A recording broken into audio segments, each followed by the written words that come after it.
மக்கள் நல்வாழ்வுத்துறை அமைச்சர் மா சுப்பிரமணியன் செய்தியாளர்களை சந்தித்து வருகிறார். அந்த காட்சிகளை நேரலையில் காணலாம். இதற்கிடையில் இதற்கு ஏற்கனவே சென்று கொண்டிருக்கிற ஒரு ரெகுலர் வயர் ஒன்று லைனில் மின்சாரம் இருந்த அந்த சூழலில் இப்போது ஒட்டுமொத்தமாக இந்த மருத்துவமனை முழுமைக்கும் மின்சார வசதி செய்யப்பட்டிருக்கிறது.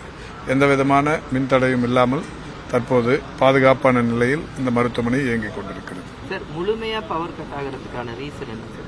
இல்லை, இது பர்ன் ஆயிட்டு இருக்கு. இது யாரும் எதிர்பார்க்காத ஒன்று. தரைக்கு அடியில் போகிற கேபிள் திடீர்னு பஸ்ட் ஆயிருக்கு.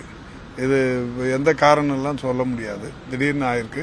இருந்தாலும் இப்போ உடனடியாக அதை பொதுப்பணித்துறையினர் சீர் செய்யும் பணியில் ஈடுபட்டிருக்கிறார்கள்.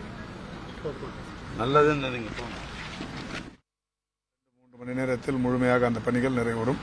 இதற்கிடையில் இதற்கு ஏற்கனவே சென்று கொண்டிருக்கிற ஒரு ரெகுலர் வயர் ஒன்று லைனில் மின்சாரம் இருந்த அந்த சூழலில் இப்போது ஒட்டுமொத்தமாக இந்த மருத்துவமனை முழுமைக்கும் மின்சார வசதி செய்யப்பட்டிருக்கிறது.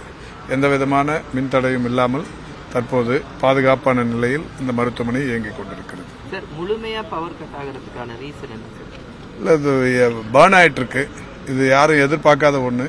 தரைக்கு அடியில் போகிற கேபிள் திடீர்னு பஸ்ட் ஆயிருக்கு. இது எந்த காரணம்லாம் சொல்ல முடியாது, திடீர்னு ஆயிருக்கு. இருந்தாலும் இப்போ உடனடியாக அதை பொதுப்பணித்துறையினர் சீர் செய்யும் பணியில் ஈடுபட்டிருக்கிறார்.